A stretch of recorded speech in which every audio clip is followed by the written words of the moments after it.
녹정기, 김용원저, 제7권 9장.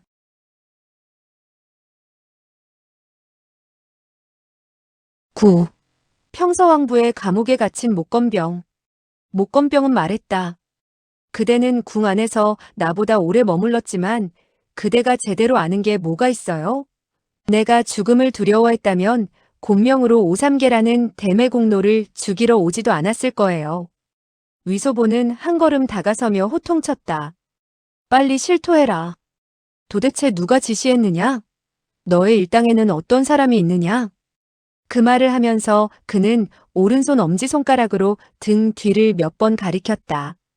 바로 하곡상을 모함하라는 암시였다. 그의 몸이 손을 가리고 있었고 하곡상은 그의 등 뒤에 서 있었기 때문에 그가 손짓을 하고 눈을 깜빡거리는 것을 볼 수 없었다. 목건병은 즉시 눈치를 채고 하곡상을 가리키며 말했다.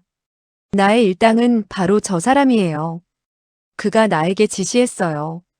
하곡상은 대노에서 호통을 내질렀다. 터무니없는 소리.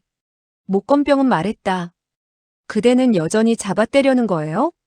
그대는 나에게 오삼계를 찔러 죽이라고 했잖아요.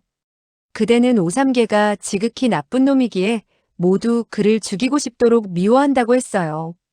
그대는 오삼계를 찔러 죽인 후에 바로 그녀는 하곡상이 어떤 신분인지 모르는 데다 거짓말을 제대로 하지 못하여 잠시 말을 잇지 못했다. 위소보는 즉시 말했다. 그는 혹시 벼슬이 오르고 재물을 긁어모을 수 있게 되며 이후부터 그 누구도 그를 때리고 욕할 사람이 없다고 하지 않았느냐? 맞아요. 그는 오삼계가 종종 그를 때리고 욕하며 그에게 매우 흉악하게 대한다고 했어요.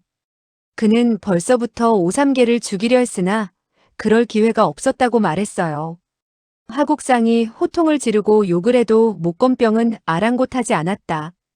위소보는 호통을 질렀다. 이 계집애야, 너는 말 조심해라. 이 장군이 누구신지 아느냐? 이분은 바로 평서왕의 사위 하곡상 하총병이시다. 평서왕이 때때로 그를 때리고 욕을 한 것은 모두 그를 아끼기 때문이다. 그러면서 가슴 앞에 엄지손가락을 세워 그녀가 말을 잘했다고 칭찬해 주었다. 목건병은 말했다. 하총병은 일단 오삼계를 죽이면 자기가 평서왕이 된다고 말했어요. 찔러 죽이는데 성공하든 못하든 그는 나를 살려주어 조금도 고통을 당하지 않게 해주겠다고 했어요. 그러나 그는 약속을 저버리고 나를 이곳에 가두었어요. 하총병, 나는 그대의 지시를 받고 이런 큰일을 저질렀는데 그대는 언제 나를 놓아줄 거예요? 하곡상은 극도로 분노했다. 이 계집애는 나를 알아보지 못하고 있었는데 이 꼬마 녀석이 알려준 것이다. 이 후레자식이 못된 계집애를 구해내기 위해서 나를 희롱하는 것이다. 정말이지 너희가 서로 잘 아는 사이일 줄은 꿈에도 몰랐다. 그는 호통을 내질렀다. 내가 계속 터무니없는 소리를 짓거리면 너의 살가죽이 터지도록 매질을 해 반쯤 죽여놓겠다. 목건병은 깜짝 놀라 감히 더 말을 하지 못했다. 그러자 위소보는 말했다. 내가 마음속으로 어떤 말을 하고 싶은지 털어놓도록 해라. 하총병은 나의 절친한 친구이니 그가 정말 평서왕을 찔러 죽이라고 지시했다면 숨기지 말고 나에게 이야기해라. 나는 결코 비밀을 누설하지 않겠다. 그는 연신 눈짓을 보냈다. 목건병은 말했다. 그는 나를 때려 죽일 거예요. 나는 감히 말을 할 수가 없어요. 사실이지만 말을 할 수 없다?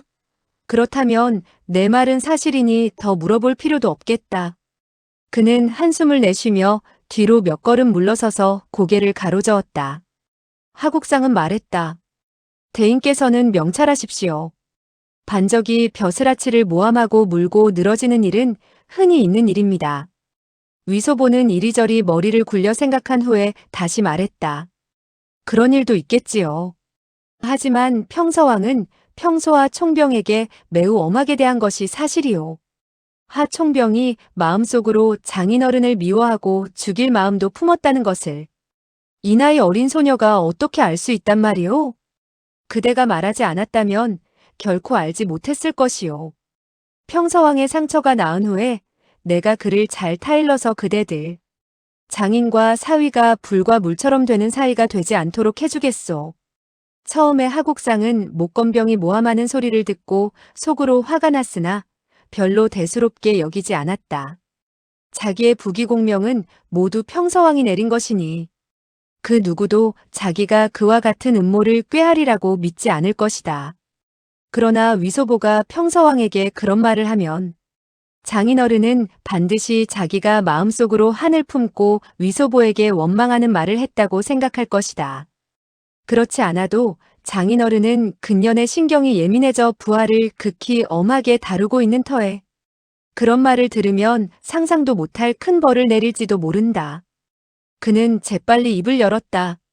왕야는 저를 친아들처럼 여기고 계시기 때문에 소장은 마음속으로 매우 고마워하고 있습니다. 흠차대인께서는 절대로 왕야에게 그런 말을 하지 마십시오. 위소보는 그가 당황해하자 빙그레 웃으며 말했다. 사람은 호랑이를 해칠 마음이 없지만 호랑이는 사람을 해칠 마음이 있다고 하지 않았소?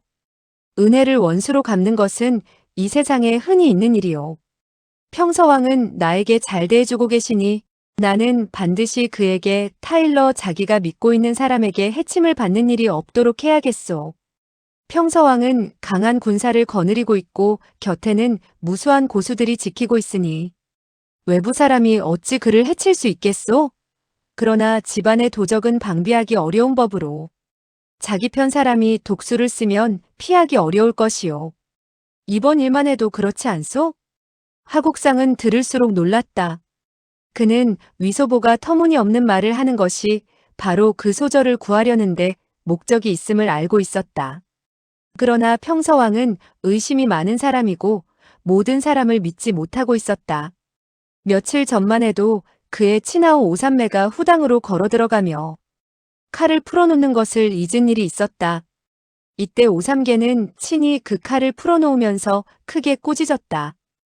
위소보가 평서왕에게 바깥의 적은 방비하기 쉬워도 집안의 도적은 방비하기 어렵다고 말하면 그 한마디가 오삼개의 마음속 깊이 뿌리를 내릴 것이고 그렇게 되면 자기 앞길에 반드시 지장을 초래할 것이다.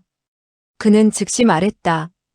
흠차대인께서 이끌어주시고 키워주시기 바랍니다.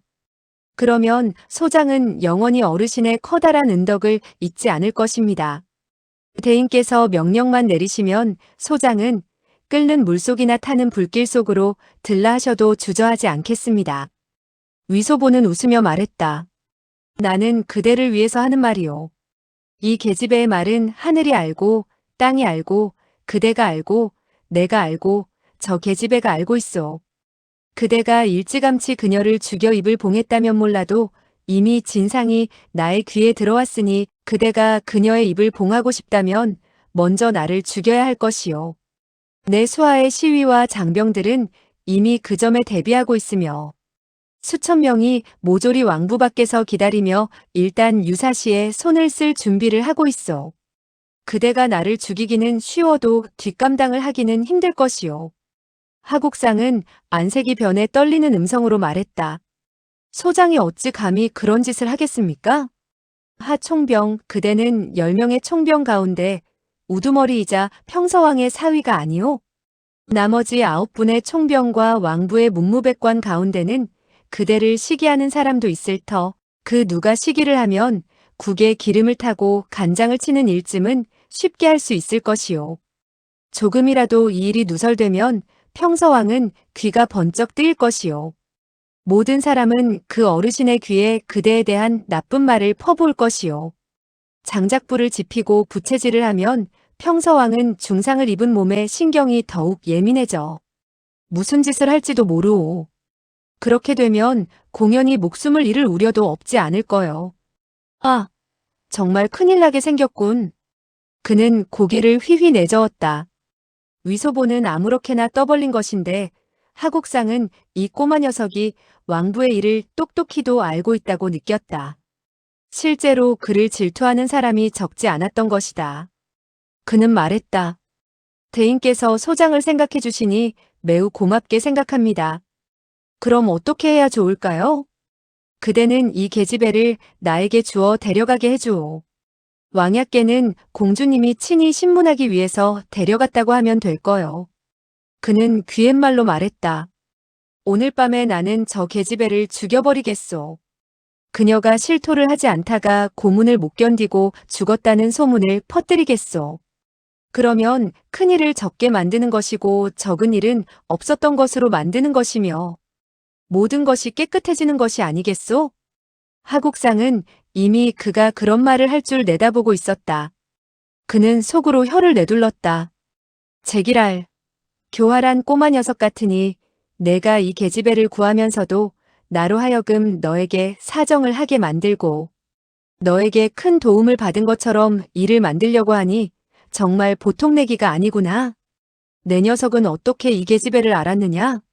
정말 희한한 일이다. 그는 말했다. 흠차대인, 그녀가 확실히 공주의 궁녀입니까? 소장이 조금 전 그녀에게 물었더니 그녀는 공주의 모습이나 나이 그리고 궁안의 사정에 대해서 제대로 말하지 못했습니다. 그녀는 공주에게 누를 끼치고 싶지 않아서 일부러 틀리게 말한 것이요. 이 계집애는 공주에게 충성을 바치는 한편 하 총병의 부탁을 받고 자객의 임무를 잘 수행했으니 제법 기특하지 않소? 하국상은 그가 다시 자기를 끌어들이자 재빨리 말했다. 대인의 계책이 정말 고명하십니다. 그럼 대인께서는 한 장의 유시를 써주십시오. 대인께서 자객을 데려갔다고 써주시면 소장은 왕야에게 변명을 할 수 있지 않겠습니까? 제기랄, 나는 까막눈인데 유시를 어떻게 쓴단 말이오? 그는 품속에서 한 자루의 짧은 화창을 꺼내며 말했다. 이것은 왕야가 나에게 내린 선물이오. 가져가서 왕야에게 보여주고 내가 공주의 명을 받들어 범인을 데려갔다고 말하시오. 이 화창이 좋은 증거가 될 것이오. 하국상은 두 손으로 공손하게 화창을 받아 품속에 갈무리했다. 그는 밖으로 나가더니 두 명의 무관을 데리고 들어와 철책을 열고 목건병의 발목에 채워진 쇠사슬을 풀라고 했다. 그러나 수갑은 풀지 않았다. 하국상은 친히 수갑에 달려있는 쇠사슬을 잡고 왕부의 문 밖까지 끌어다 주었다. 그는 쇠사슬을 위소보의 손에 넘기고 다시 수갑 열쇠를 그에게 건네주며 큰 소리로 말했다. 흠차대인께서는 공주 전하의 유시에 따라 여죄수 한 명을 데리고 가 신문을 하려 하신다. 모두들 조심하여 범인이 도망치지 않도록 해라. 위소보는 웃었다. 그대는 내가 범인을 데려가고도 잡아뗄까봐 두렵소? 모든 사람이 보고 들었으니 내가 억지를 부린다고 해서 될 일이 아니잖소? 하국상은 얼굴을 붉히며 말했다. 대인께서는 농담도 잘하십니다. 소장은 결코 그런 뜻에서 한 말이 아닙니다. 그대는 가서 왕약께 내가 그 어르신의 상처를 걱정하여 내일 다시 와서 문안을 드릴 것이라고 여쭈시오. 하국상은 허리를 굽혔다. 잘 알겠습니다. 위소보는 목건병을 데리고 안부원의 자기 방으로 돌아왔다. 그는 방문을 닫아 걸고 싱글벙글 웃으며 물었다. 마누라, 이게 어떻게 된 일이오? 목건병의 자그마한 얼굴이 새빨갛게 물들었다. 그녀는 뾰로통한 음성으로 말했다. 만나자마자 망측한 말부터 하는군요. 그녀는 손을 내밀며 말했다. 우선 수갑을 풀어준 후에 이야기해요. 위소보는 웃었다. 나는 우선 그대에게 다정하게 굴겠소. 쇠고랑을 제거해도 그대는 날 거부하진 않을 테지. 그는 그녀의 가느다란 허리를 휘감았다. 목건병은 다급해서 말했다. 아, 그대는 또 나를 못살게 구는군요. 좋소. 내 그대를 못살게 굴지 않을 테니 그대가 나를 못살게 굴도록 하시오.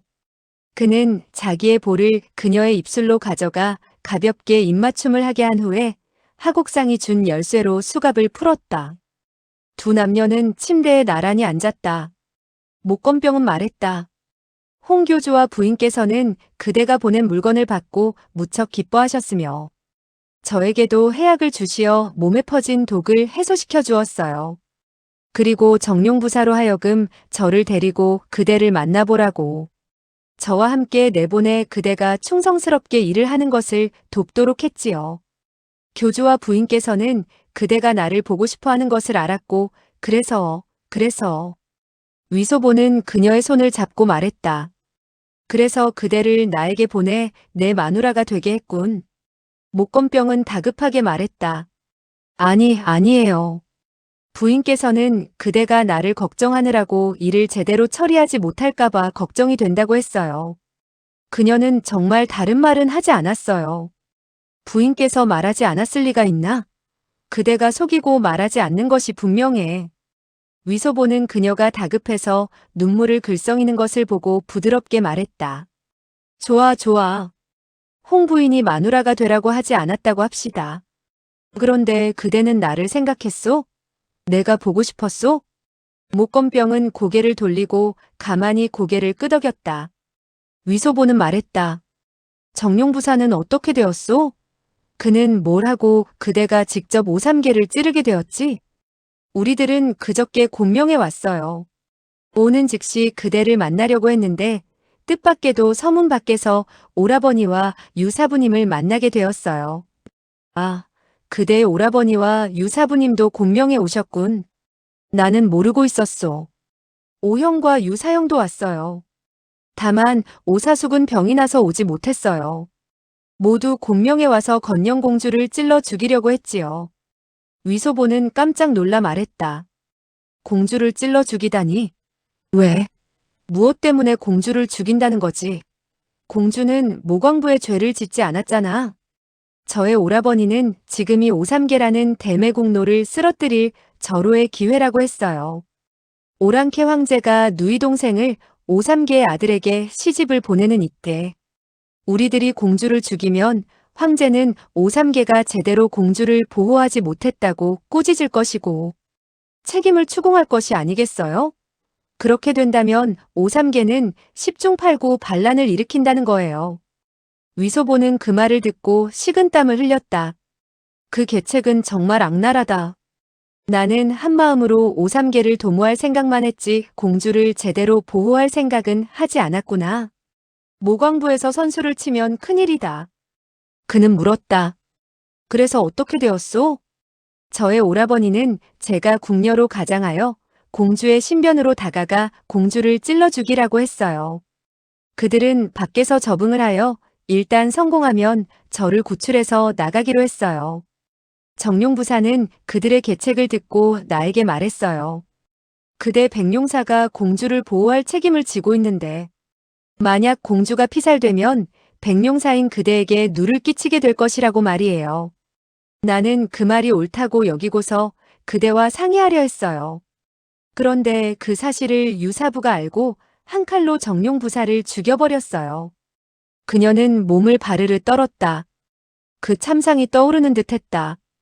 위소보는 목건병의 손을 꼭 잡고 위로의 말을 했다. 두려워 마오.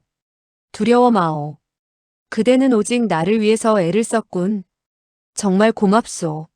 목건병은 두 줄기 눈물을 흘리면서 흐느꼈다. 그러나 그대는 저를 보자마자 못살게 굴었어요. 그리고 저의 말을 믿지도 않았고요. 위소보는 그녀의 손을 들어 올려 자기의 따귀를 한 대 갈기고 욕을 했다.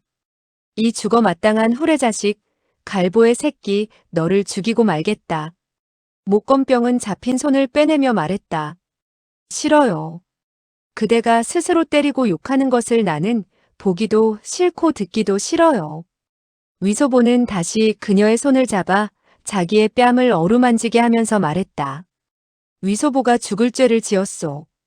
훌륭한 마누라이며 몫이 집안의 보배 같은 그대가 오삼계에게 잡혀갔는데 어째서 진작 구하지 못했느냔 말이야. 그대는 저를 구해냈잖아요. 우리들은 방법을 강구해서 오라버니와 유사부를 구해내야 해요. 위소보는 놀라 물었다. 그대의 오라버니와 사부도 잡혀갔소? 그저께 밤 우리들이 머물고 있는 곳을 갑자기 오삼계의 위사들이 에워쌌어요. 그들은 인원수가 무척 많았고 무공이 아주 고강한 사람만 해도 20여 명이나 되었어요. 우리들은 중과부적이라 오사형은 당장 죽임을 당했지요. 저의 오라버니, 유사부, 나는 그들에게 사로잡히고 말았어요. 오사영이 매국노에게 죽임을 당했다고? 안 됐군. 안 됐어. 그는 다시 물었다. 그대는 그들에게 사로잡혔는데 어떻게 오삼개를 찌를 수 있었소? 목건병은 의아하여 물었다. 오삼개를 찔렀다고요? 나는 그런 일 없어요. 나는 물론 대매국노를 죽이고 싶어요. 하지만 그 나쁜 시위들이 저의 발과 손에 쇠고랑을 채웠으니 내가 어떻게 대매국노를 찔러 죽일 수 있었겠어요? 위소보는 의아해서 물었다. 그대가 그저께 밤에 잡혔다고? 그렇다면 이틀 동안 어디에 있었소? 나는 줄곧 어떤 어두운 방에 갇혀 있었어요. 오늘 그들이 나를 그 지하 뇌옥으로 끌고 가 감금하였는데 잠시 후에 그대가 온 것이에요. 위소보는 뭔가 잘못된 것을 알았다. 하국상의 속임수에 자기가 넘어간 것이 틀림없었다. 오늘 오삼개가 누구에게 찔려 중상을 입었소. 그대가 찌른 것이 아니란 말이오? 물론 아니에요. 그는 죽을 것 같나요? 아직은 잘 모르겠소. 그대는 자신의 신분을 그들에게 이야기하지 않았소? 저는 아무 말도 하지 않았어요. 저를 신문하던 무관은 화를 내며 벙어리가 아니냐고 물었어요. 위 오라버니, 그대도 저를 벙어리라고 한 적이 있었죠? 위소보는 그녀의 뺨에 살짝 입맞춤을 하고 말했다. 그대는 나의 귀엽고 조그만 벙어리지. 나는 그 때문에 그대의 얼굴에 한 마리의 조그만 자라를 새겨놓겠다고 말했었지. 목건병은 부끄러워 외면하고 감히 그를 쳐다보지 못했다. 위소보는 속으로 생각해보았다. 하국상은 어째서 소군주를 궁녀라고 했을까? 그는 내가 모광부 사람들을 알고 있는지 떠보려고 했는지도 모른다. 그것도 모르고 내가 소군주를 구했으니 내가 모광부의 사람들과 한패거리라는 것을 인정한 것이 아닌가. 그는 함정을 파고 내가 떨어지기를 기다리고 있었는데 내가 조심하지 않아 그들의 함정에 빠지고 말았으니 정말 야단났구나. 그는 눈치가 빠르고 교활했지만 역시 나이가 어려 큰일에 부딪히자 오삼개와 하국상의 적수가 되지 못했다. 그는 다급해져서 벌떡 일어났다. 귀여운 마누라, 이곳에서 기다리고 있어요. 나는 나가서 그대의 오라버니와 유사부를 어떻게 구할 것인지 상의해봐야 되겠소. 그는 서쪽 방으로 가서 천지회의 군웅들을 소집하여 그간의 사정을 이야기했다. 현정도인은 우려의 빛을 띠고 입을 열었다. 혹시 우리가 한천마를 죽인 것처럼 연극을 하고 있음을 오삼개가 눈치챈 것이 아닐까요? 전노보는 말했다. 오삼개는 어디서 정보를 얻었길래 밤중에 모광부의 친구들을 사로잡았을까요? 위소보는 말했다. 모광부에 유일주라는 못난 녀석이 있어. 그 작자는 나와 한 번 충돌한 적이 있어.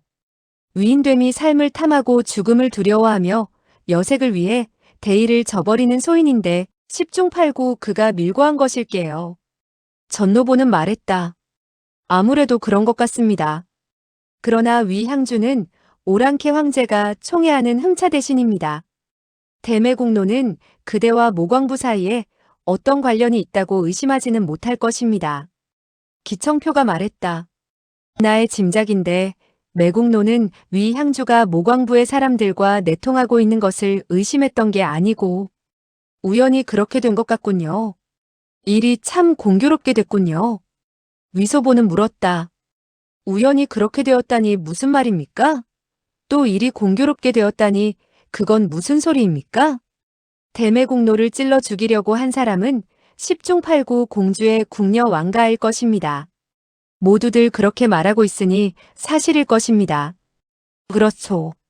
그 왕가는 확실히 실종되었소. 틀림없이 대매국노에게 잡혀갔을 것이요. 매국노는 공주가 위 향주를 보내 사람을 내달라고 요구할 줄 내다보았을 것입니다. 공주와 흠차대인의 체면을 보아 그는 사람을 내놓지 않을 수 없는데 그렇다고 그 자객을 내놓기는 아쉬웠을 것입니다. 때마침 몫이 집안의 소군주가 그들에게 체포당하자 그들은 소군주가 자객이라고 내민 것입니다. 위 향주가 뇌옥으로 가보면 물론 그녀가 왕가가 아니라는 것을 알게 되겠지요. 이렇게 된다면 위향주도 속수무책이 될 줄 알았을 것입니다. 위소보는 무릎을 탁 치며 말했다. 맞았소. 역시 기색제 형이 선비 출신이라 생각하는 것이 정확하군요. 그들은 아무 여자나 나에게 내밀며 이렇게 말하겠지. 흠차대인 이 사람이 바로 그 자객입니다. 어르신께서 데리고 가고 싶으면 얼마든지 데리고 가십시오. 아니, 그녀가 공주님을 모시는 궁녀가 아니라고요? 그렇다면 정말 잘 되었습니다. 제미. 그러면 나는 기껏해야 공주를 모시는 한 궁녀가 실종되었으니 찾아주기를 바란다는 말밖에 더 하겠소? 뜻밖에도 내가 몫이 집안의 소군주를 알아보았으니 그들에게는 정말 뜻밖의 일이었겠지. 이 일에 대해서 대매공로가 물어보면 정말 둘러대기 힘들 것 같군. 기청표는 말했다. 위향주, 이렇게 된 이상 억지를 쓰는 수밖에 없습니다. 위향주께서는 오삼계에게 위향주가 황제의 성지를 받들어 몫이 집안의 사람들과 알게 되었다고 하십시오. 위소보는 그 한마디 말에 정신이 번쩍 들어 껄껄 웃으며 말했다. 하하, 맞소, 맞소. 내가 오립신 등을 풀어준 것도 실제에 있어서는. 거기까지 말하던 그는 즉시 입을 다물었다. 아차, 황상께서 친히 성지를 내려 오립신 등을 석방했으나 이 말은 결코 천지회의 호걸들 앞에서 발설하면 안 된다. 그는 말머리를 돌렸다. 나는 황제의 성지를 받들었다고 둘러대겠소. 하지만 그 대매국노를 속일 수는 없을 것이요. 전노보는 말했다. 정말 대매국노를 속이기는 물론 쉽지 않겠지요.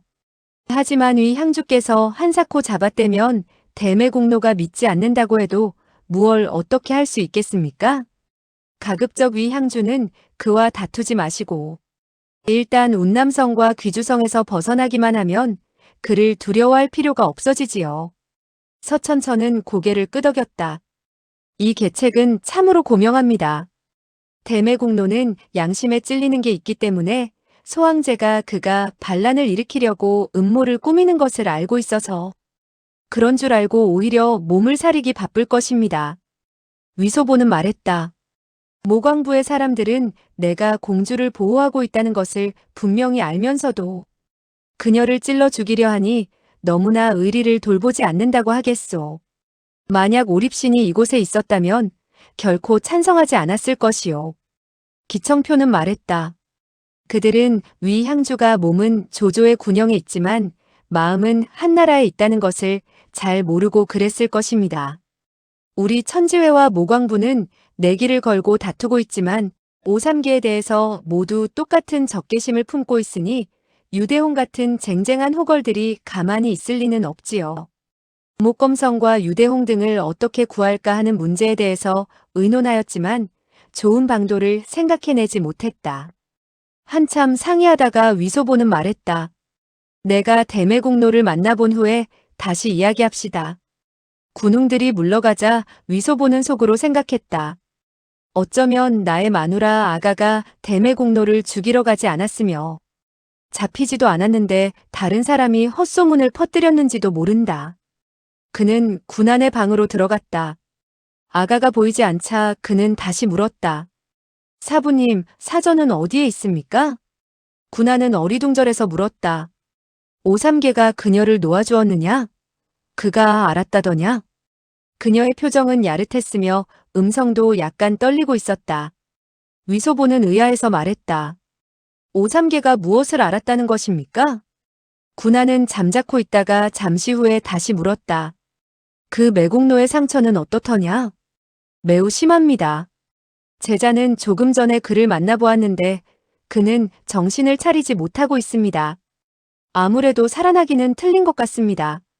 군안은 얼굴에 기쁜 표정을 지었으나 곧 눈살을 찌푸리고 나직이 말했다. 반드시 그에게 알려야 한다. 위소보는 무엇을 알려야 하느냐고 묻고 싶었지만 사부의 얼굴빛이 침통한 것을 보고 감히 더 묻지 못하고 물러나오고 말았다. 위소보는 아가가 어디에 있는지 한동안 이곳저곳을 찾아보았다. 왕가라는 이 궁녀는 평소에 얼굴을 내밀 때가 드물었고 더군다나 분장을 하여 아름다운 모습을 감추고 있었기 때문에 유의하는 사람이 없어서 안부원의 궁녀들과 태감, 시위들은 모두 보지 못했다고 하였다. 어떤 시위가 말했다. 왕가라면 바로 평서왕을 찔러 죽이려고 했던 그 궁녀가 아닙니까? 평서왕이 사람을 내주었습니까? 보지 못했는데요. 그는 하루 종일 바쁘게 설쳐대느라고 말할 수 없이 피로해서 방으로 돌아와 목건병과 몇 마디의 한담을 나누고 그대로 골아떨어졌다.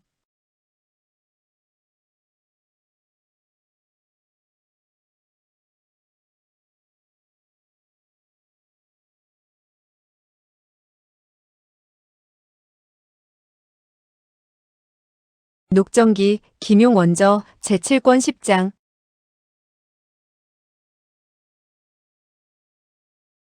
10. 진원원의 노래. 이튿날 위소보는 오삼계의 상처를 살펴볼 겸 평서왕부로 들어갔다. 오삼계의 둘째 아들이 나와서 접대하며 흠차대인께서 와주시어 감사하다고 말했다. 그는 왕야의 상처는 차도가 없으며 지금은 깊이 잠들었으니 깨울 수 없다고 말했다. 위소보는 하곡상에 대해서 물었다. 하곡상은 지금 군사를 거느리고 이곳저곳을 순시하며 민심이 동요하지는 않는지, 성 안에 병고가 일어나지는 않는지 점검하고 있다는 대답이었다.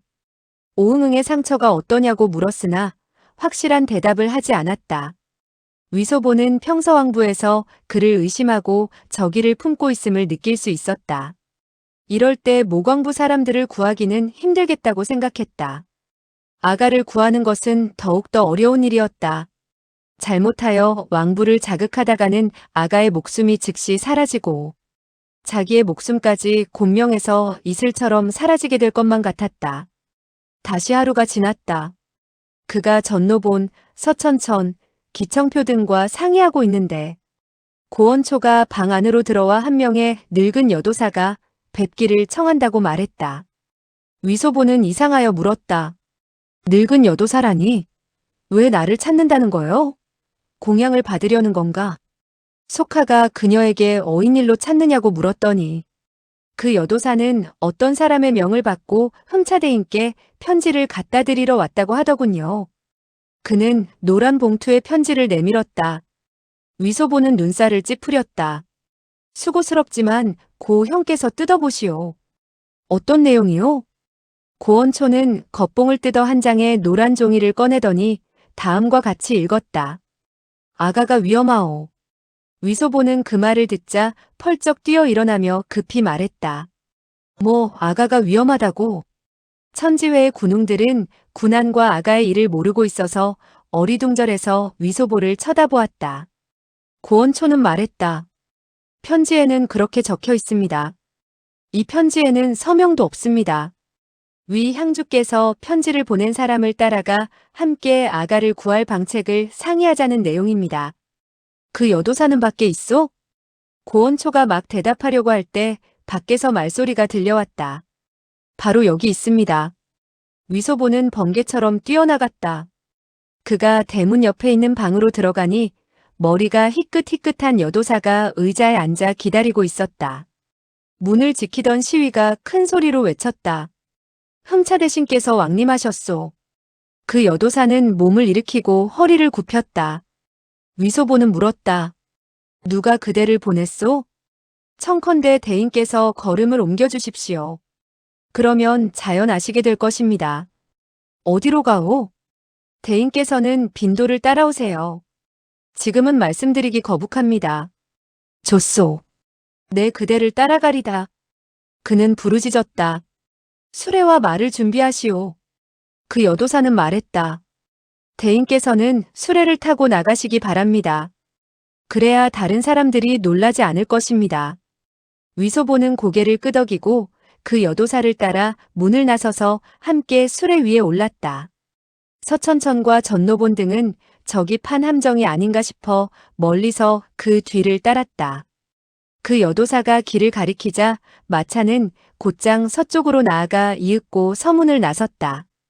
위소보는 갈수록 주위가 황량해지는 것을 보고 물었다. 어디로 가오? 곧 도달합니다. 다시 산마장 정도 나아가 북쪽으로 꺾어들었다. 길은 협소하여 겨우 한 대의 수레가 지나갈 수 있었다. 잠시 후 조그만 암자 앞에 이르자 그 여도사는 말했다. 다 왔습니다. 위소보는 수레에서 내렸다. 암자의 편에게는 석자가 씌어 있었는데 첫 번째 글자는 삼자이고 나머지 두 자는 알 수 없었다. 고개를 돌려보니 고원초등이 멀리서 따라오고 있었다. 위소보는 약간 마음을 놓으며 그 여도사를 따라 암자 안으로 들어섰다. 둘러보니 티끌 하나 없이 깨끗하고 뜰 안에는 몇 그루의 다화가 심어져 있었다. 전당 중앙에는 백의의 관음보살이 모셔져 있었다. 그 신상의 모습은 지극히 아름다워 장엄한 보상 가운데 가장 예뻤다. 위소보는 생각했다. 소문에 들으니까 오삼기의 마누라 가운데 사명관음인지 팔명관음인지 하는 여자가 있다고 하던데 저 관음보살처럼 예쁜지 모르겠구나. 제기랄, 대매공로의 연복이 대단하군. 그 여도사는 그를 동쪽의 편전으로 모시고 차를 올렸는데 일진의 향기가 코에 스몄다. 찬물은 파란 빛이 감돌고 있는 게 바로 최근에 새로 개발된 용정차였다. 그는 이상한 생각이 들었다. 이 용정 찻잎을 강남에서 이곳까지 운반하였으니 값이 매우 비쌀 것이다. 암자 안에 머물고 있는 사람은 여도사인지 여승인지 모르지만 어쩌면 이다지도 씀씀이가 해플까? 그 여도사는 다시 쟁반에 8가지의 간식을 담아내왔다. 백자로 된 접시에 송자당, 소호도고, 핵도편, 매괴고, 당행인, 녹두고, 백합수, 개화밀 전양매 등 모두 소주에서 쌀로 만든 간식인데 정성을 들여 만든 것이었다. 이런 강남 땅의 간식을 위소보는 양주의 기녀원에서 종종 먹어보았다. 기녀와 하룻밤 자려고 찾아온 손님에게 주모는 종종 이와 같은 간식을 대접했는데 위소보는 사람들이 보지 않는 틈을 타서 훔쳐먹기도 했었다. 운남에 있는 작은 암자에서 옛 친구와 다름없는 그 간식들을 대하게 되니 마음속으로 크게 기뻤다. 내가 다시 양주의 여춘원으로 돌아간 기분이군. 그 여도사는 간식을 바치고 즉시 물러갔다. 차 탁자 위에는 구리로 만들어진 향로에서 푸른 연기가 모락모락 피어오르고 있었다. 타고 있는 향은 아주 유명하고 값이 비싼 단향이었다. 위소보는 물건을 알아볼 줄 알았다. 태후의 잔영궁에 갈 때마다 그와 같은 고급 단향 냄새를 맡을 수 있었다. 순간 그는 속으로 놀라 부르짖었다. 아, 야단났다. 늙은 갈보가 이곳에 있을지도 모른다. 그가 벌떡 몸을 일으키는데 문 밖에서 발걸음 소리가 들려오더니 곧 한 여인이 걸어들어와 위소보에게 합장하며 말했다. 출가인 적정이 위 대인께 인사 올립니다. 맑고 부드러운 그 음성은 소주의 억양이었다. 그 여인은 40세 전후의 나이에 연노란색 도포를 걸치고 있었다. 눈썹과 눈동자는 그린 듯이 수려하고 용모가 말할 수 없이 아름다웠다. 위소보는 이처럼 아름다운 여인을 처음 보았다. 그는 손에 찻잔을 들고 입을 벌린 채 담을 줄을 몰랐다. 그 여인은 미소 지었다. 위 대인께서는 앉으시죠. 예.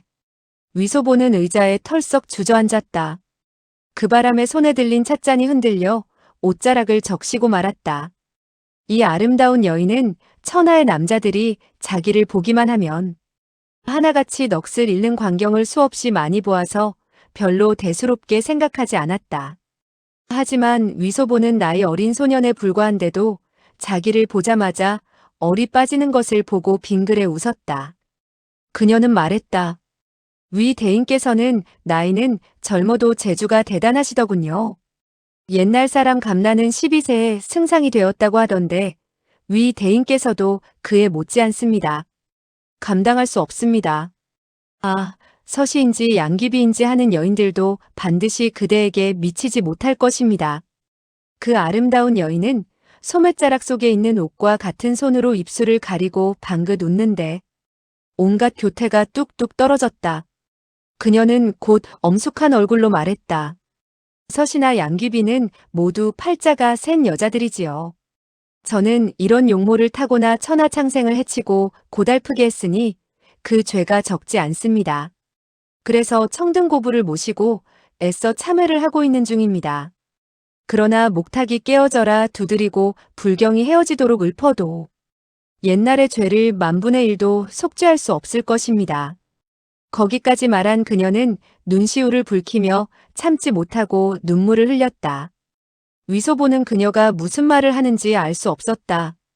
그러나 그녀가 미소 짓는 것을 볼 땐 마음이 환해지고 눈물을 흘리자 보는 이의 마음을 아프게 하는 매력이 흘러넘쳐 그녀를 측은히 여기는 마음이 솟구쳐 올랐다. 그녀가 어떤 내력을 지녔는지도 모르면서 가슴 가득히 뜨거운 피가 끓어올라 그녀를 위해서라면 몸이 가루가 된다 해도 기꺼이 무슨 짓이든 할 수 있을 것만 같았다. 그는 가슴을 치고 몸을 일으키면서 격앙된 음성으로 말했다. 누가 그대를 업신여겼습니까? 내가 가서 목숨을 걸고 싸우겠습니다. 그대에게 어려운 일이 있으면 저에게 맡겨주십시오. 제가 해내지 못한다면 저의 머리통을 잘라 그대에게 드리겠습니다. 그는 오른손으로 자기 목을 베는 신용을 하였다. 이와 같은 대장부의 기계를 보여준 적은 일찍이 한 번도 없었던 일이었다. 사실 이때 그는 조금도 거짓으로 그런 것이 아니었다. 그 아름다운 여인은 그를 멍하니 바라보더니 흐느끼며 말했다. 위 대인께서는 하늘처럼 커다란 의리와 정을 지니신 분이셨군요. 저는 정말 어떻게 보답해야 될지 모르겠습니다. 갑자기 그녀는 무릎을 꿇고 살포시 큰절을 하는 것이었다. 위소보는 부르짖었다. 안 됩니다. 안 됩니다. 그는 즉시 엎드려 그녀를 향해 쿵쿵쿵 하며 몇 번 큰절을 올리고 말했다. 그대는 선녀가 하강한 것이고 관음보살이 현신하신 몸이시니 마땅히 제가 그대에게 큰절을 해야 옳습니다. 그 아름다운 여인은 나직이 말했다. 그것이야말로 저의 수명을 감소시키는 일입니다. 그녀는 손을 뻗쳐 그의 두 팔을 받쳐들더니 가볍게 부축했다. 이리하여 두 사람은 동시에 몸을 일으켰다. 위소보는 그녀의 뺨에 몇 방울의 눈물이 맺혀 있는 것을 보았다. 그 눈물방울은 수정같이 맑고 진주처럼 찬연히 빛나는 것만 같았다. 그는 소매자락으로 그녀의 눈물을 가볍게 닦아주며 부드러운 목소리로 위로의 말을 했다. 울지 마십시오. 울지 마십시오. 어떤 어려운 일이 있어도 우리들은 반드시 잘 처리할 수 있을 것입니다. 그 아름다운 여인은 나이로 보면 그의 어머니가 되고도 남음이 있었다. 그러나 그녀의 용모 행동거지, 말투, 표정에서 교태가 뚝뚝 떨어지고 가냘퍼 보여 보는 이로 하여금 연민의 정을 불러일으키게 했다. 위소보는 다시 물었다. 그대는 도대체 무슨 일로 괴로워하시오? 위 대인께서 편지를 보시고 즉시 왕림해 주시니 저는 실로 고마울 따름입니다. 위소보는 아이쿠 하며 자기 이마를 주먹으로 치며 말했다. 정말 멍청하다. 바로 아가 때문에 왔거늘. 그는 멍하니 그 아름다운 여인을 바라보다가 비로소 큰 목소리로 말했다. 그대는 아가의 어머니이시군요. 위 대인은 정말 총명하시군요. 제가 말하지 않았는데 제대로 짐작해내셨군요. 그거야 쉽지요. 그대들 두 사람의 모습은 매우 닮았습니다. 하지만 아가 사전은 그대의 아름다움에 미칠 수 없습니다. 그 아름다운 여인은 얼굴을 살짝 붉혔다. 그대는 아가를 사저라고 부르나요? 예, 그녀는 저의 사저입니다. 그는 조금도 숨기지 않고 어떻게 하다가 아가를 알았고 어떻게 그녀에 의해 팔뼈가 어긋났는지 어떻게 군안을 삽으로 모시고 어떻게 곤명으로 오게 되었는지를 상세하게 설명했다. 자기는 아가에게 많은 정을 쏟고 있으나 그녀는 자기를 조금도 안중에 두지 않는다는 속사정까지 솔직하게 털어놓았다.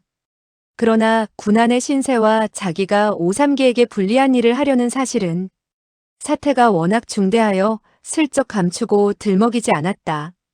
아름다운 여인은 조용히 듣더니 그의 말이 끝나자 한숨을 내쉬며 나직이 읊었다. 제가 어찌 큰일에 간섭할 수 있겠나이까? 영웅은 정이 많은 것이 당연하고 아름다운 여인은 화근 덩어리라고 했습니다. 위 대인께서는 앞으로 큰일을 틀렸습니다. 아름다운 여인은 화근 덩어리라는 말을 나는 이야기꾼에게 들은 적이 있습니다. 달기니 양귀비니 하는 미녀들이 나라를 해쳤다고 합니다. 하지만 제가 볼 때 못난 남자만이 미녀의 유혹에 빠져 나라를 망치는 것입니다. 예컨대 오삼계가 진정으로 명나라에 충성을 다했다면 설사 18명의 진원원을 주었다고 해도 오삼계는 청나라에 투항하지 않았어야 했습니다. 그 아름다운 여인은 몸을 일으키더니 날아갈 듯이 살포시 절을 하고 말했다. 위 대인께서 밝게 보시니 감사합니다. 청고에 드문 억울한 누명을 쓴 천첩을 위해 변명해 주시니 고맙기 이를 데 없습니다. 위소보는 재빨리 발례하고 의아한 어조로 물었다. 그대는, 아이쿠, 그렇군요. 저는 정말 너무나 멍청합니다. 그대가 만약 진원원이 아니라면 천하에 어찌 당신 같은 미녀가 또 있을 수 있겠습니까? 그런데 그대는 평서왕의 왕비가 아니십니까? 어째서 이곳에서 불도에 전념하고 계신지요? 아가 사전은 어떻게 하여 그대의 딸이 되었는지요? 그 아름다운 여인은 몸을 일으키며 말했다. 천첩이 바로 진원원입니다. 이야기하자면 깁니다. 그러나 천첩은 첫째로 위 대인께 부탁이 있어서 모든 일을 속일 수 없고 둘째로 방금 대인께서 천첩이 억울한 누명을 쓴 데 대해서 변명해 주시는 말을 듣고 마음속으로 감격했습니다. 20여 년 동안 천첩은 세상 사람들로부터 수없이 욕을 얻어먹었습니다. 나라를 망하게 한 큰 죄는 모조리 천첩의 머리 위에 떨어졌지요. 당금 세상에서 오로지 두 분의 제자만이 천첩이 억울하다는 사실을 알고 계실 뿐입니다. 한 분은 대시인 오매촌 오제자이시고 다른 한 분은 바로 위 대인입니다. 사실 위소보는 국가의 대사에 대해서는 아는 바가 없었다. 그는 진원원이 억울한 누명을 썼는지도 모르고 있었다. 다만 그녀의 놀랍고 절세적인 요염한 용모를 대하자 마음이 기울어져 좋은 말을 골라 아부를 해댔을 뿐이었다. 그는 오삼계를 매우 미워하고 있었으며 또 그녀가 아가의 모친이니 그녀에게 천가지 만가지 잘못이 있다 해도 그와 같은 잘못을 모두 오삼계에게 덮어씌우기를 주저하지 않았던 것이다. 게다가 그녀가 자기를 제자라고 칭하는 소리를 들으니 크게 기뻐서 재빨리 말했다. 과찬의 말씀입니다. 저는 글자도 제대로 알지 못합니다. 나를 보고 제자라 칭하시려면 그 호칭에 개방귀라는 말을 보태야 할 것입니다. 즉 개방귀 같은 제자 위소보라고 해야겠죠. 진원원은 빙그레 웃으며 말했다. 시사와 문장을 잘 짓는 사람들은 조그만 제자에 불과합니다. 견식이 있고 담량이 있는 사람이야말로 큰 제자이지요. 위소보는 칭찬의 말을 듣자 전신의 뼈마디가 녹신거리는 것만 같아 속으로 생각했다. 이 천하제일의 미녀가 나보고 큰 제자라고 한다. 하하, 원래 나의 재질이나 감정은 그렇게 낮지 않았다. 제기랄, 내가 어머니 뱃속에서 태어난 이후 이와 같은 칭찬은 처음 듣는구나. 진원원은 몸을 일으키더니 말했다. 대인께서는 걸음을 옮기시지요. 천첩이 지금까지의 사정을 자세히 말씀드리도록 하겠습니다. 예. 그는 그녀를 따라 조그만 자갈들이 깔린 꽃밭 사이로 난 길을 걸어 어느 조그만 방으로 들어갔다. 방 안에는 탁자도 의자도 없었다.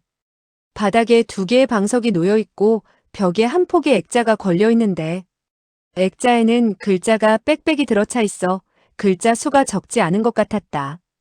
그 옆에는 1개의 비파가 걸려 있었다. 대인께서는 앉으십시오. 위소보가 방석 위에 앉자 진원원은 벽에 걸린 비파를 내려 품에 안고 방석에 앉더니 벽에 걸린 그 한 폭의 글을 지적하며 나직이 말했다. 저것은 오매촌 제자가 천첩을 위해 지은 한 수의 시인데 원원곡이라고 하지요. 오늘 이와 같은 인연을 맺게 되었으니 대인을 위해 한 곡조 퉁겨볼까 합니다. 대인의 귀를 더럽히지 않을까 염려되는군요. 위소보는 크게 기뻐서 말했다. 정말 잘 되었습니다. 정말 잘 되었습니다. 하지만 그대가 몇 마디의 노래를 부르고 난 후에는 반드시 설명을 해주어야 합니다. 이 개방귀 제자는 학문이 형편없답니다. 대인께서는 너무나 겸손하십니다. 그녀는 즉시 현을 다듬었다. 딩동댕 하고 몇 번 퉁기더니 다시 말했다. 이 곡은 퉁기지 않은 지 오래되었으니 제대로 퉁기지 못하더라도 이해하십시오. 겸손해할 것 없습니다. 설사 잘못 퉁겼다 하더라도 저는 모를 것입니다. 그녀는 자세를 가다듬고 비파를 몇 번 퉁기더니 노래 부르기 시작했다. 정호당일 기인간, 파적수경 하옥관, 동공육군 구고소, 충관일로 위홍한. 진원어는 이 네 마디를 부르더니 말했다. 이것은 과거 숭정천자께서 붕어하시고 평서왕과 청나라 군사가 연합하여 이자성을 패배시키고 북경으로 쳐들어왔을 때 관병들이 모두 황제를 위해 상복을 입었으며 평서왕이 출병한 것이 바로 이 불길한 사람 때문이라는 내용입니다. 위소보는 고개를 끄덕였다. 당신은 그토록 아름다우시니 오삼계가 그대를 얻기 위해 대청나라에 투항한 것은 오히려 당연합니다. 만약 이위소보였다 해도 역시 투항했을 것입니다. 진원호는 속으로 생각했다. 이 나이 어린 아이 역시 나를 희롱하려고 드는 것인가? 그러나 그의 얼굴빛이 엄숙한 것을 보고서야 그가 진심에서 그와 같은 말을 한 것을 깨달았다. 불현듯 그녀는 자기를 알아주는 사람을 만나게 되었다고 생각하며 계속해서 노래를 불렀다. 홍한유락 비오련, 역적천망 자황년, 전소한건 정흑산, 곡파군친 재상견. 그녀는 여기서 다시 잠시 노래를 멈추고 말했다. 이 식귀는 왕야가 이자성을 패배시킨 일을 말하고 있지요. 시에서는 이자성이 큰일을 도모하려고 했으나 성공하지 못한 것은 왕야가 쳐들어가서 망한 것이 아니고 이자성이 북경을 얻고 나서 하는 짓이 황당했기 때문이라고 말하고 있습니다. 왕야는 이 한 구절을 보고 매우 불쾌하게 여겼답니다. 그렇겠지요. 그가 어찌 기뻐할 수 있겠습니까? 곡에서는 분명히 이자성을 패배시킨 것이 결코 그의 공로가 아님을 말하고 있지 않습니까? 진원호는 말했다. 이제부터는 천첩의 신세를 읊게 됩니다. 그녀는 다시 노래를 불렀다. 상견초경 전보가 후문가무 추려와 후어장척 리공거 등취장군 유벽거 가봉고소 완화리 원원소자 교락이 몽향부차 원리우 궁하옹입 군왕기 전신합시 체련인 문전일편 횡당수. 음성은 부드럽고 아름답게 흐르고 비파 소리는 그윽이 울려 퍼지고 있어. 마치 미풍이 이는 연못물에 조그만 파문을 일으키는 것 같았다. 진원호는 나직이 말했다. 이것은 천첩을 서시에 견준 것인데 지나친 칭찬이지요. 견준 것이 잘못되었습니다. 잘못되었어요. 이 말에 진원호는 어리둥절해졌다. 위소보는 계속 말을 했다. 서시를 어찌 그대에 비할 수 있겠습니까? 진원호는 약간 부끄러워하며 말했다. 위 대인께서는 농담을 잘하시는군요. 결코 농담이 아닙니다.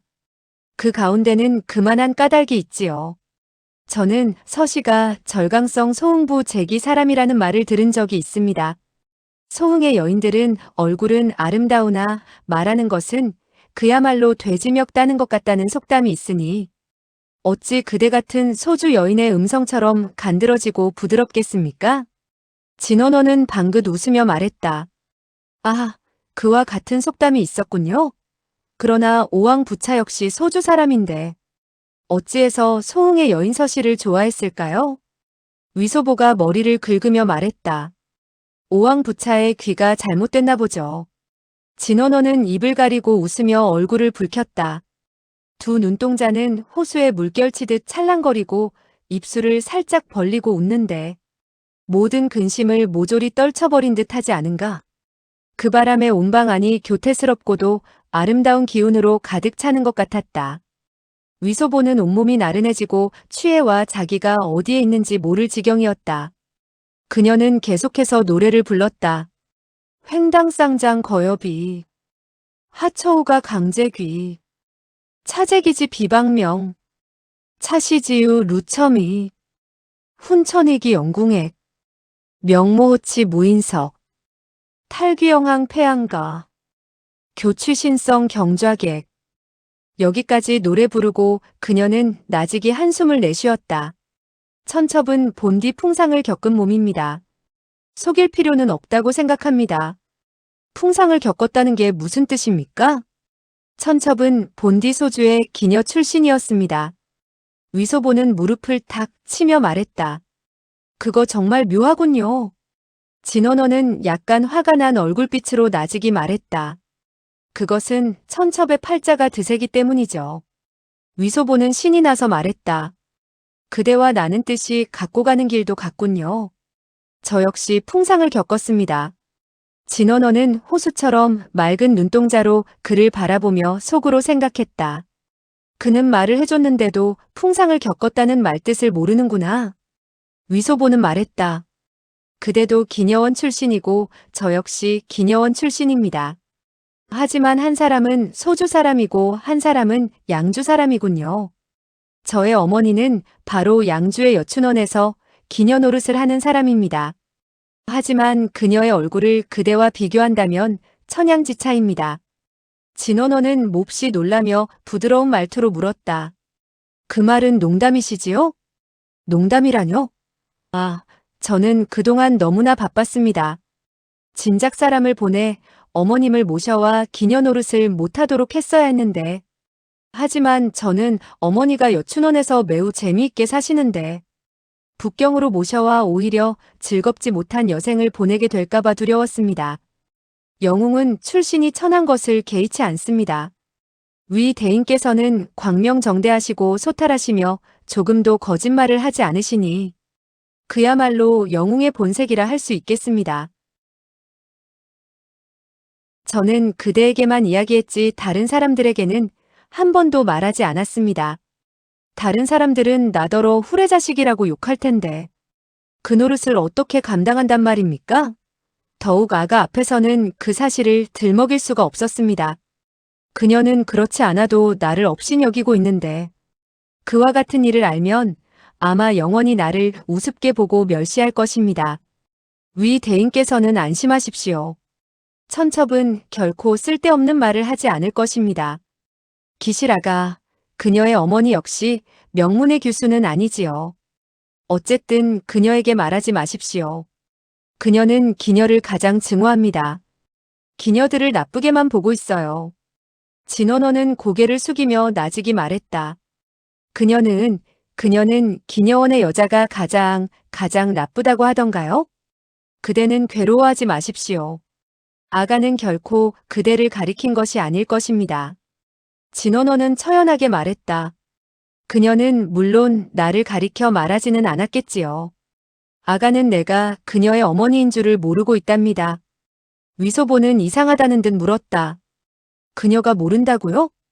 그녀는 모릅니다. 진원호는 고개를 돌리더니 넋을 놓고 생각에 잠겨 있었다. 잠시 후에 그녀는 천천히 말했다. 숭정 황제의 황우주 씨 또한 소주 사람입니다. 숭정 황제는 전귀비를 총애했지요. 황후는 전귀비와 많이 싸웠습니다. 황후의 부친 가정백이 저를 기녀원에서 사서 궁 안으로 들여보냈는데 전귀비와 황제의 총애를 나눠 가지기를 바랐지요. 정말 묘책이로군요. 전귀비는 야단이 났겠구먼요. 그러나 야단이 나지 않았어요. 숭정 황제는 나란 일만 근심하고 여색을 좋아하지 않았어요. 그래서 나는 궁에서 머무른 지 얼마 되지 않아 황상의 분부에 의해 궁에서 내보내졌지요. 위소보는 큰 소리로 말했다. 이상하군요. 저는 숭정 황제는 눈은 있어도 눈알이 없어 그저 간신만 믿고 원숭왕과 같은 충신을 죽였다는 말을 들었습니다. 알고 보니 그는 남자를 보는 눈이 없을 뿐 아니라 여자를 보는 눈도 없었군요. 그대와 같은 사람도 마다했으니 쯧쯧쯧. 그는 연신 혀를 차는데 마치 천하에서 가장 기이한 일을 들었다는 표정이었다. 진원호는 말했다. 남자들 가운데 어떤 사람들은 부귀공명을 좋아하고 어떤 사람들은 금은보화를 좋아하죠. 그리고 황제들은 그저 어떻게 하면 국가 사직을 보존할 수 있을까를 생각하게 마련이지요. 그러니까 모든 남자들이 아름다운 여자를 좋아한다고는 볼 수 없답니다. 저는 부귀공명도 좋아하고 금은보화도 좋아하고 아름다운 여자는 더욱더 좋아합니다. 그러나 황제가 되고 싶지는 않습니다. 제게 시킨다 해도 그 노릇을 하지 못할 테니까요. 이 곤명성에는 그런 노형이 있죠. 천하에서 가장 높은 벼슬을 하고 천하에서 으뜸 가는 갑부이고 천하에서 제일 가는 미녀를 맞아들였는데도 만족할 줄 모르고 황제 자리에 앉아보려는 사람이 있단 말입니다. 진원호는 안색이 변해 물었다. 평서왕을 말하는 것인가요? 나는 누구라고 말하지 않았습니다. 어쨌든 간에 당신 진원원도 아니고 이위소보도 아니랍니다. 진원원은 말머리를 돌렸다. 이 곡 가운데 뒷부분은 내가 어떻게 평서왕을 만나게 되었는지를 이야기하게 됩니다. 그는 가정백에게 저를 달라고 해서 데려갔지요. 그러나 그 자신은 산해관에 가서 변방을 지켜야 했으므로 나를 북경의 그의 집에 데려다 놓았지요. 얼마 후에 틈하항 이자성이 북경성으로 쳐들어왔지요. 그녀는 다시 노래를 불렀다. 좌객비상 홍일모, 일곡의현 향수소, 백석통우 최소년, 간취화지 루해고, 조휴교조 출번농, 대드그나 기시도, 한살군서 저사최, 고류후약장인호, 상야근심 상견난, 일조의정 만장한, 가련사부 의두류, 인작천변 분서간, 거기까지 노래하더니 비파를 멈추고 멍하니 넋을 놓고 있었다. 위소 보는 곡이 이미 끝난 줄 알고는 손뼉을 치며 갈채를 보냈다. 끝났군요. 정말 노래가 좋습니다. 정말 노래가 절묘합니다. 정말 대단합니다. 진원호는 처량한 웃음을 머금고 말했다. 만약 그때 내가 죽었다면 곡은 여기에서 자연히 끝나게 되었겠지요. 위소 보는 얼굴을 붉히고 속으로 생각했다. 제기랄. 나는 학문이 없어서 언제나 개망신을 당한단 말이야. 이자성이 북경으로 쳐들어가자. 나의 사족격인 숭정 황제의 곡은 모두 다 끝났다고 할 수 있어도 진원원의 곡조는 끝나지 않았을 것이 아닌가.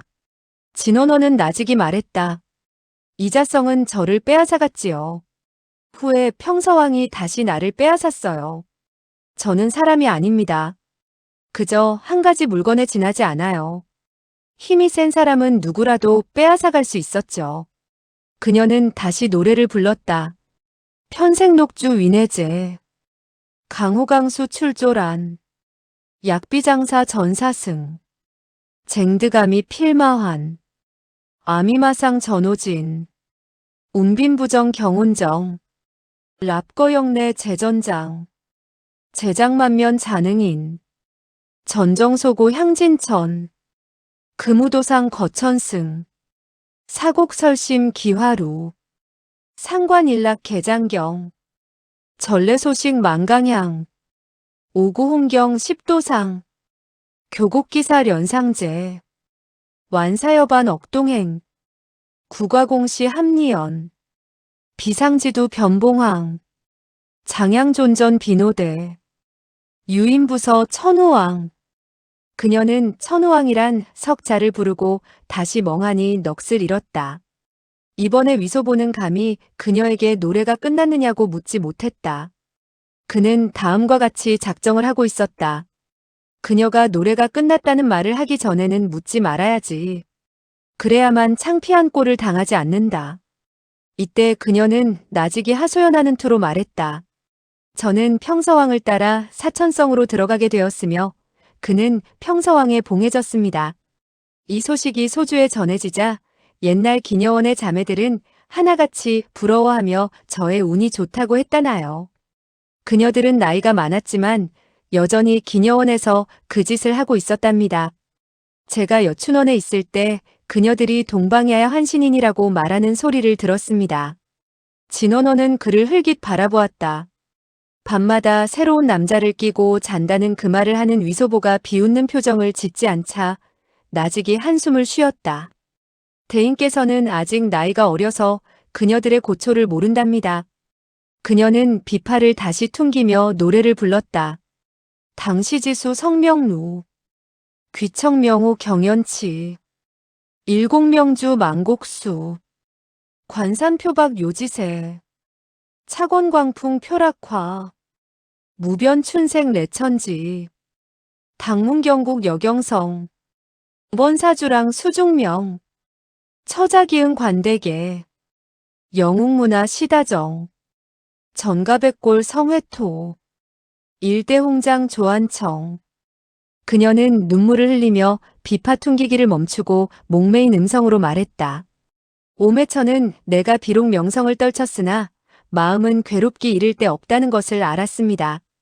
세상 사람들은 나를 가리켜 미녀는 화근 덩어리이고 대명나라의 강산을 그르쳤다고 했지만 오제자는 가냘픈 이 몸이 여자에 지나지 않아 어떤 능력도 없었음을 알고 있었지요. 그리고 옳고 그른 것은 모두 남자들이 책임질 일이라고 읊은 것입니다. 그렇지요. 대청나라에 수천 수만이나 되는 병마가 공격해 들어오는데 그대같이 연약한 미녀가 어찌 막을 수 있겠습니까? 그는 속으로 생각했다. 그녀가 이와 같이 비파를 퉁기고 말을 해주니 소주의 이야기꾼이 창을 하는 것과 비슷하구나. 내가 그녀를 상대로 몇 마디 말을 주고받고 말하는 것을 몇 번 거들어 주었으니 이야기꾼의 조수가 된 셈이다. 만약 우리 두 사람이 양주의 찻집으로 가서 사람을 모으고 노래를 부르면 양주성 안이 떠들썩하게 될 것이고 찻집으로 몰려드는 사람은 홍수처럼 불어날 것이다. 그러면 나는 그녀의 이름 덕분에 크게 명성을 떨치게 될 텐데 그가 이와 같은 헛된 망상에 잠겨 있을 때 그녀는 다시 노래를 부르기 시작했다. 군불견, 관외초기 원앙숙, 원려여화 간부족, 향경진생 조자재, 첨낭인거 태공록, 환우이궁 만리수, 주가취무 고량주, 위군별창 오궁곡, 한수동남 일야류. 그녀의 노랫소리는 길게 여운을 남기었고 비파가락은 점점 높아지기 시작하더니 차차 노랫소리를 압도하기 시작했다. 잠시 후에야 비파 소리가 점차 늦추어져 마치 물이 졸졸 흘러내리는 것 같았다. 그러더니 끝내 조용해지고 말았다. 진원호는 길게 한숨을 내쉬더니 눈물을 주르르 흘리며 흐느꼈다. 못난 꼴을 보였습니다. 몸을 일으켜 비파를 벽에 걸고 다시 방석에 앉으며 말했다. 곡의 마지막 한 토막은 바로 과거 오왕부차가 죽임을 당하고 나라가 망하게 된 일을 말하고 있지요. 그런데 그 당시에 저는 이해되지 않는 게 있었습니다. 저의 일을 이야기하면서 어째서 오나라 궁전을 들먹이는지 몰랐던 거예요. 나를 서시와 비유한다 해도 이미 들먹인 바 있지 않아요? 오나라 궁전? 오나라 궁전? 혹시 평서왕의 왕궁을 가리키는 것이 아닐까 하고 생각해 보기도 했지요. 그러다가 근년에 이르러서야 저는 비로소 이해하게 되었어요. 왕야는 군사를 훈련시키고 있으며 극도로 사치스러운 생활을 누리고 있어요. 아무래도 훗날 나는 그에게 몇 번이나 권했지만 오히려 그를 화나게 하는데 그쳤어요. 그래서 나는 삼성함에 출가하여 머리를 기른 모습으로 불도를 닦으며 한평생 지은 죄를 참회하여 그저 모두들 무사하기를 기원했어요. 그런데 아가가 그런 짓을 할 줄 어떻게 알았겠어요. 그녀는 흐느끼느라 제대로 말을 잇지 못하였다.